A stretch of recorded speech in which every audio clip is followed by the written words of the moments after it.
When you change the input, you change the output. So when you change the information you're giving your mind and body, you are going to change the way your mind and body respond to things. So this means that the way you talk to yourself and what you communicate to your subconscious mind is going to get filtered back up through you, through the way you respond with your thoughts and your feelings and your reactions to things.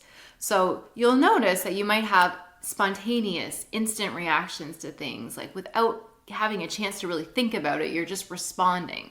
And that's just an automatic program. That's an output based on a repeated input.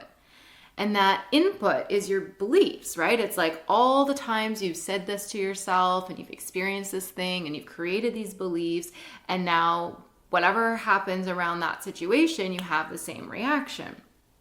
But when you start changing those beliefs by changing the information you're giving your subconscious mind and shifting your assumptions, naturally those responses are going to change.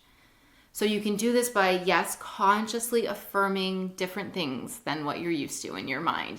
Noticing when you're having negative self-talk and being really compassionate toward yourself instead of critical.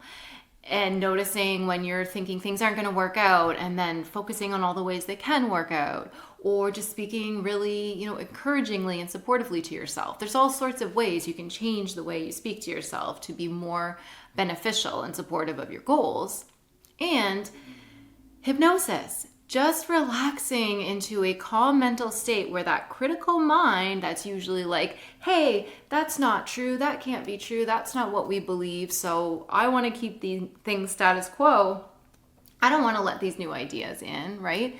So that part of you that can be quite defensive to new ideas is just relaxed.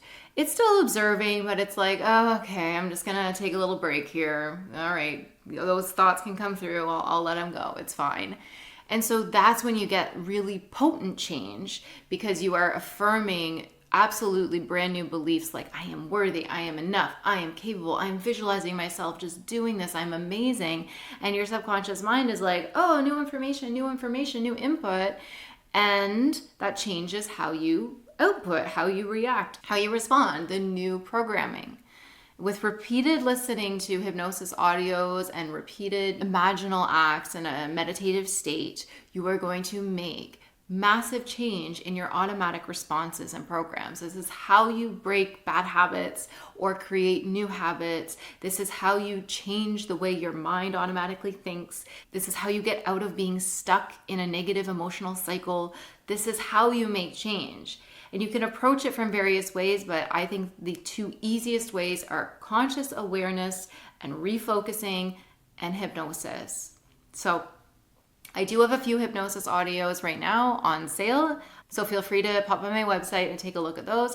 I also offer hypnotherapy sessions where we really get to the root of the problem so you can let it go as we build in the new beliefs. So feel free to book a consultation if you have questions and want to chat with me about that. Otherwise, I am wishing you the very best. Take care.